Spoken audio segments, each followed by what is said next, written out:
Joe Bear. Good afternoon, I'm Leonard Brown. And we're part of the Impact Agency.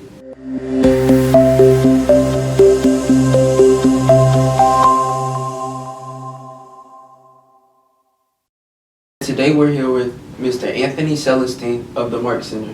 How are you doing today? I'm great, guys. How you doing? Glad to be here. So again, the first question, we just want to ask you, what exactly is your position at the MARC Center? Okay, so I'm the Assistant Director of the Office of Juvenile Justice Services, which is an agency with the Calcasieu Parish Police Jury. And in that agency, we have 4 departments. We have our administration department, our security detention department. We have our probation services, which include both field and status offenses. And we have the MARC agency, which is our intake front-end agency. How many youths do you serve on a monthly basis? On a monthly basis, that varies. We can serve anywhere from between the MARC and our field probation unit. We can serve well over, let's see, maybe 150, 200 kids a month. To give a concrete number on how many we see on a month-to-month basis, it would be kind of hard to give an accurate account to that. Tell us, who started the MARC Center? How did it get started? So the MARC Center was actually the brainchild of our Children and Youth Planning Board. The Children and Youth Planning Board is a board that oversees a lot of the juvenile structured activities here in Calcasieu Parish, and we have a part of that collaborative. You have a person from a variety of stakeholder positions in the parish. So we have law enforcement officials involved, juvenile judges, mental health service providers, community persons, community volunteers, Office of Juvenile Justice Services, school boards. So everybody that is coming into contact with children in Calcasieu Parish is a part of that group. So the MARC was birthed out of us finding gaps in our services, from the time of arrest to the time that kids might be brought before a juvenile judge for certain offenses was taking anywhere from 3 to 6 months. And so we knew that there was a problem with that situation, because if a kid has committed an offense, if you wait 4 to 6 months to get them there, then they've forgotten what's going on. So we were able to take a process and shore it up and reduce that number from about 3 to 6 months to a couple of weeks. So it came about because of a specific need in case processing and to offer more services to families in the communities without being entrenched in the juvenile justice system. Our main focus and goal is to address community issues before they become a juvenile justice issue, thus offering services to families that are in need or families that are in crisis at the moment. And you don't have to be in the system. If there's a family that may suspect that their child is involved in any type of illegal drug usage, then they can come see us and we'll offer services to them. If law enforcement is stuck with a situation where they have a juvenile in their custody and they can't find parents, we'll ask them to bring that child to us and we'll then flesh that out for them. We also are under the mindset that if there's a crisis, sometimes we would really like to see the families contact us prior to contacting law enforcement so we can actually help them with that issue. But the MARC was birthed out of a need to bring some collaborative efforts and community services to one specific agency to help benefit a large majority. So how long has the MARC Center been around? The MARC Center has been around since 2011. Okay.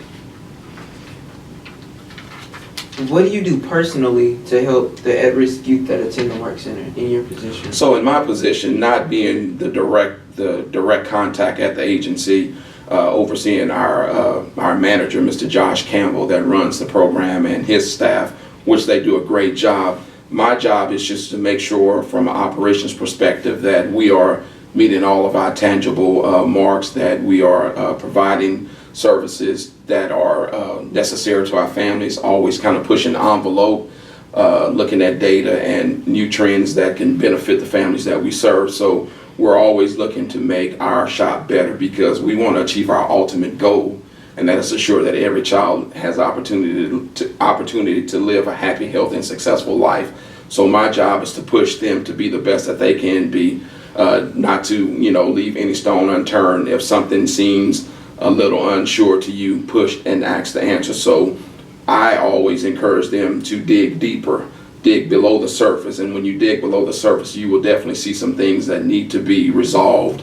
And that might not even be the thing that the family's there for, but if you dig deeper, maybe we can then identify something else that will help save a child and or a family from future crises or tragic incidents.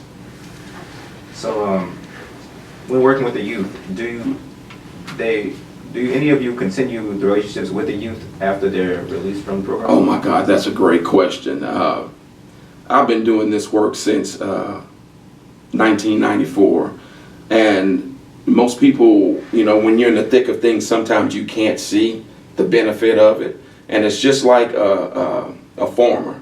They're in the seed planting business, and that's what we are in.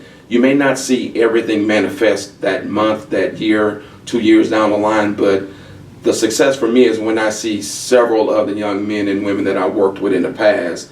I'm walking in the mall, and they'll come up to me with their family and their children and explain to their kids that this is a man that gave me an opportunity, that didn't give up on me, and now I'm successful. I'm now working in the refineries. I now have my own tire shop. I have my own construction, not construction company, but my own carpentry company. I'm doing remodels, I'm doing rebuilds. But just to see these young men doing well and have great families and great opportunities, even the young ladies that I've had an opportunity to work with in the past, just to see the success that they are at and them reaching out to you and wanting to talk to you and share that, it means a lot. So I see a lot of success, and I have a lot of continued relationships that go 20 plus years back. And then I'm fostering new relationships as time progresses. So it is a very rewarding job. Sometimes the public will just see the negative part of it, but we get to see the whole story. We get to see the process from planting the seeds to the harvesting of the fruit. So yes, there's a lot of sustainable relationships from this work. What classifies as at-risk youth? How do you know where to plant the seed? So my definition of an at-risk youth is anybody or any person, because we're all one bad choice away from being at risk of something. So you guys, as poised and charismatic as you are right now, you could walk out of this room and make one bad choice, and then you're considered at risk. So I consider at risk being a behavior that is more of a threat to your well-being, not always the well-being of society, but anything that you do that could put you in a position where you're being questioned by law enforcement and or your integrity is being called to the carpet. So at risk, I don't really like that term. I would prefer to call kids that we work with system-involved youth, because they're in a system that we're trying to help them through rehabilitative services to get out. At risk has such a punitive, annotation to it, a punitive meaning, and we're really, trying to get beyond that perspective or that stigma on kids to really highlight the fact that there's so many rehabilitative services that we can offer them without it being so punitive. So at risk to me is anybody. System-involved kids are the kids that have made a mistake or violated a law, and we are trying to help them get back on track through rehabilitative processes. So, speaking about the parents, is parental involvement key for the process to work? I think parental involvement is the number one driving factor to success. I am so pumped up on the idea of community engagement and parent engagement. I feel like if we had some strong parent councils, meaning that kids that are involved in the system, if their parents can unite behind a process and develop their own council to support their community as well as their children, we would see things heal a little bit easier. I think it's so important to engage communities, because oftentimes communities see the problems before everybody else sees it, and community also can assist with the answers that we may not always have. So parent involvement is necessary. And I'm not just talking about mom, but both mom and dad. If possible, they need to be involved. How would a parent get their child into the program? Well, it's not necessarily a program. It's a service that's there. If you suspect that your child is maybe heading in the wrong direction and you want to steer them back in the right way, you can contact the MARC. You can come anytime. We're open Monday through Friday from 8 a.m. to 2 a.m. in the morning, as well as on Sundays from 1 p.m. to 11 p.m. And you can walk in. If there's a crisis, there's a need, you can come in. Our staff is there to screen and assess the situation and possibly, direct you to the necessary services that might be appropriate to address your issue. The MARC is a key innovation to our work, and it offers us the opportunity to work with families before law enforcement gets involved. So if we can work with them at the early onset of an identifiable problem, we can keep them out of the back end of the juvenile justice system and kind of put an end to that school to prison pipeline or that community to prison pipeline. So that's a very necessary structure for us. What can be done prior to the youth that can prevent parents from having to call into the MARC? I think what could be what's necessary to assist that is that more parental involvement. I think parents have to be very aggressive and intentional about finding pro-social activities for their kids in the community, whether that's athletics, whether that's what you guys are involved with. I think this program is great. If I had a son, I know my son would be a part of this program, because not only is it giving you pro-social activity, it's stimulating your mind. So you guys are doing debates. You guys are, taking these different trips to the state legislation to understand the process, working with so many prominent individuals in this community. But I feel like even with girls, they have to have that mentorship. They have to have more pro-social activities other than the normal athletics of dance and cheerleading and you guys sports and things of that nature. So things to stimulate your mind, to keep you focused outside of electronics and your phones is necessary. I think really giving you guys an array of activities to keep you engaged is really necessary to prevent any additional services or help from our agency or any other community agency. As we have seen on the news, there's been an uptick in shootings and mostly involving young people. What has the MARC Center done to address or is doing to address these issues going on in our community? Well, the Office of Juvenile Justice Services as a whole has, really put our heads together and tried to offer additional support to the community. As if we're going to highlight the MARC agency or the MARC department, we extended our hours of services to provide additional help to our law enforcement partners as well as the district attorney's office. We extended our hours from 8 a.m. to 12 p.m. From 8 a.m. to 12 a.m. Our office hours expanded out from 8 a.m. to 4 a.m. Monday through Wednesday, and then from 8 a.m. to 2 a.m. on Thursdays through Saturday. But then we scale those hours back, and now we're open. Those hours are still extended. We're open from 8 a.m. to 2 a.m. Monday through Saturday, and then as I stated earlier, from 1 to 11 p.m. on Sunday. So we've extended our availability to be open for the community. As it relates to weapons offenses, we're really trying to identify things on the front end. If there are some behaviors that we identify, hopefully we can broker that family into the correct services. On the back end of that, as it relates to probation and detention, we're trying to work with families as much as possible. And I think we need to really start developing not just the Office of Juvenile Justice Services, but we as individuals, as citizens in the community, we need to start figuring out how can we assist the problem. And we need to ask ourselves that question: how are kids getting a hold of guns? I mean, are they just buying them on the streets? Are they taking them from places? Are they taking them from unlocked vehicles? How do we hold folks accountable that are leaving their vehicles unlocked with weapons in the vehicle? And are we teaching our kids, those of us that are gun owners, are we teaching our kids weapon safety? The correct way of addressing or utilizing a handgun. So if you know early on, maybe you don't want to engage in that. And I think once again, if we're educating folks through prevention preventionary measures and different programming to understand the dangers of guns and the inappropriate use of them, what the end result could be. You know, once you pull the trigger, then you have to live with those consequences for the rest of your life.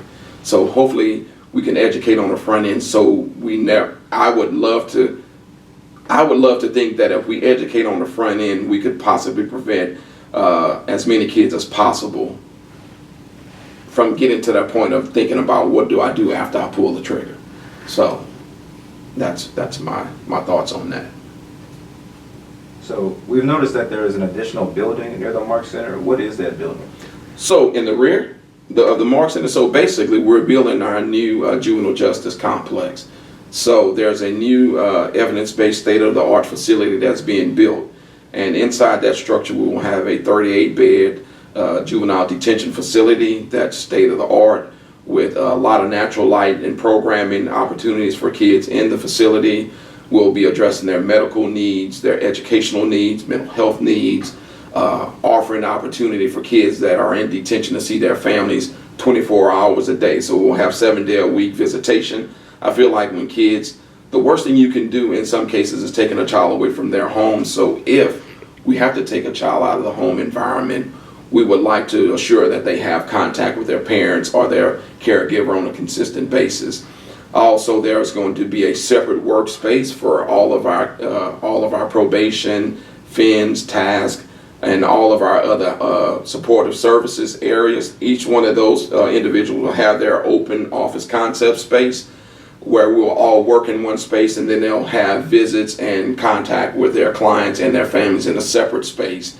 There's going to be additional spaces for staff to kind of relax and come down when a break is needed. But most of all, it's going to give us an opportunity to provide some very well-deserving, very well-needed, and very much necessary services that we can support our community with, especially those kids that are in the juvenile justice system and those that might be budding on the front door to getting there. So I think we have some great programs and services that we're doing already.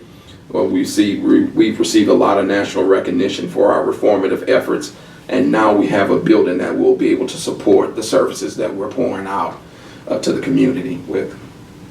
Well, we're out of questions. Is there anything else that you would like to add about the MARC Center?